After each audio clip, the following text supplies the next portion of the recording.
को इतना कहना चाहूँगा कि सावन मेला लगे और लगना चाहिए था। इसके लिए हम लोगों ने मुख्यमंत्री से दरखास्त भी किया, आवाज़ भी उठाई, मुख्य सचिव से भी मिले, पत्र भी दिए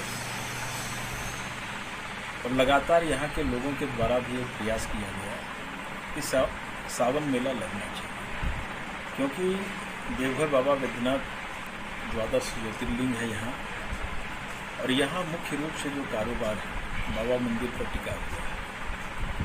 आप रोज़ देखते होंगे कितना धरना प्रदर्शन हो रहा है।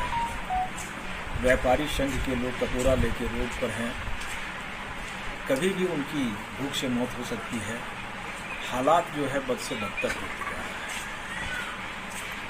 निश्चित रूप से सरकार को संज्ञान लेना चाहिए, लेकिन अभी वर्तमान समय में जिस चीज़ों को आपने कहा कि लोग दूर दराज से आ रहे हैं, बेटे का मुंडन कराने के लिए आ रहे हैं, बाबा भोले पर जल अर्पित करने के लिए आ रहे हैं, लेकिन चारों तरफ से देवघर जिला को सील कर दिया गया है। ये खेत की बात है। आप दूसरे धर्म की बात करें तो सब हो रहा है उसका। आप बगल में तारापीठ चाहिए, बंगाल में मंदिर खुला हुआ है, अभी तक कोई अप्रिय घटना नहीं घटी। हम लोगों का ऐसा मानना था कि ये सरकार निश्चित रूप से हम लोगों की बातों पर संज्ञान लेगी और कोरोना जैसे वैश्विक महामारी के गाइडलाइन के तहत श्रद्धालुओं को, भक्तों को, आमजनों को मंदिर में पूजा करने के लिए दिया जाएगा। पहले तो स्पर्श पूजा होती थी, लोग मंदिर घुसता था,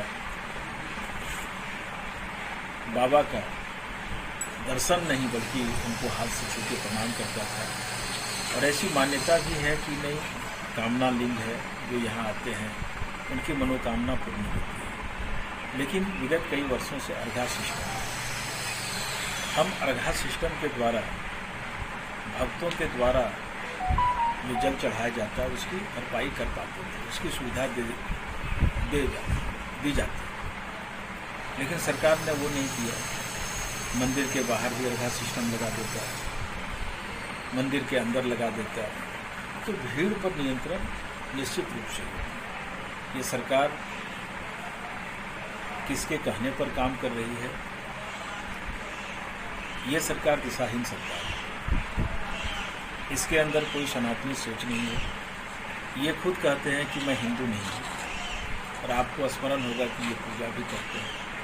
जब भी भारतीय जनता पार्टी की सरकार बनती है, या सरकार आज भी नहीं है, देखिए उनके सांसद, उनके मंत्री, पूर्व मंत्री, वर्तमान विधायक हमेशा बाबा वैद्यनाथ पर आस्था रखते हैं, बासुकीनाथ जाते हैं और पूजा अर्चना। इस सरकार का कोई प्रतिनिधि कहीं कोई चीज़ नहीं। यहाँ के कृषि मंत्री बादल पत्रलेख भी हैं, उनको भी इसकी चिंता करनी चाहिए। सरकार को सही दिशा निर्देश देना चाहिए। आखिर वैश्विक पटल पर ये बीमारी आई, लोगों ने आदरणीय प्रधानमंत्री जी के बताए हुए रास्ते पर चलने का काम किया। केंद्र ने जो भी गाइडलाइन दिया, एक दिन का उपवास रखा, एक दिन का पब्लिक कर्फ्यू रखा, और यहाँ के मुख्यमंत्री के बताए हुए रास्ते पर भी जनता चल रही है। लेकिन जहाँ तक देवघर है, देवघर बाबा वैद्यनाथ मंदिर द्वादश ज्योतिर्लिंग है, शक्तिपीठ भी है।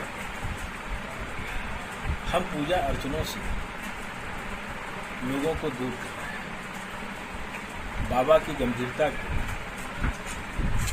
हम अच्छे तरीके से माप नहीं रहे। तो निश्चित रूप से बाबा का श्राप लगेगा इन लोगों को। और जो लोग मरने को तैयार है, भूखे मरने को तैयार है, कम से कम मुख्यमंत्री जी को उनके प्रति भी संज्ञान लेनी चाहिए। आप लोग मीडिया के बंधु हैं, हम लोगों ने जो पत्राचार किया है आप लोगों के पास भी है, उसकी एक कॉपी भी नहीं हम लोगों के पास आई है जवाब के तौर पर कि माननीय विधायक जी आपका पत्राचार मिला, आपने पत्राचार किया था, इस पर क्या कहना है। तब जब सरकार कुंभकर्णी नींद में सोई है तो ऐसे सरकार को कौन जगाए। वक्त आएगा, जनता जाग चुकी है, और इस सरकार को हिसाब की बात करना चाहिए। मैं तो हमेशा कहता हूँ कि इस मर्ज का यारो दवा क्या है, दुआ क्या है, जहाँ कातिल ये पूछे हमने हुआ क्या है। सरकार के पास सब चीज़ है, सरकार अपने स्तर से हर चीज़ कर सकती है। आप कहीं भी जाइए, हिंदुस्तान के किसी भी कोने में जाइए, बहुत से मंदिरों का पर्व है। ये 5 जिला बिहार से सटा हुआ, यहाँ देश विदेश से श्रद्धालु आते हैं। किसी भी ऐसा कोना नहीं है। और आप जानते हैं कि देवघर एक तरह से टूरिस्ट है।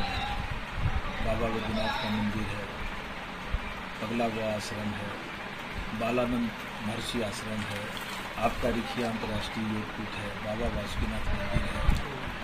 इतने लोगों को पूजा से दूर किया जा रहा है। इस मंदिरों में एक आदमी का प्रवास नहीं है, प्रवेश नहीं है। किसी न किसी तरह से लोग जीवन जीने को मजबूर हैं। लोगों के पास आर्थिक तंगी है। हम जैसे जनप्रतिनिधियों के पास रोज लोगों का आना होता है। 2019 में चुनाव हुए, विधानसभा का सत्र चल रहा था, कोरोना जैसे बीमारी का आगमन हुआ, बीच में ही विधानसभा स्थगित करना पड़ा। और लगातार तब से अब तक, चाहे वो पहली लहर हो, चाहे वो दूसरी लहर हो, दूसरी लहर को जिस रूप में हम लोगों ने देखा, ऑक्सीजन लोगों को पहुंचाया, लोग कहीं न कहीं सरकार के प्रति लोगों के अंदर गुस्सा भी है।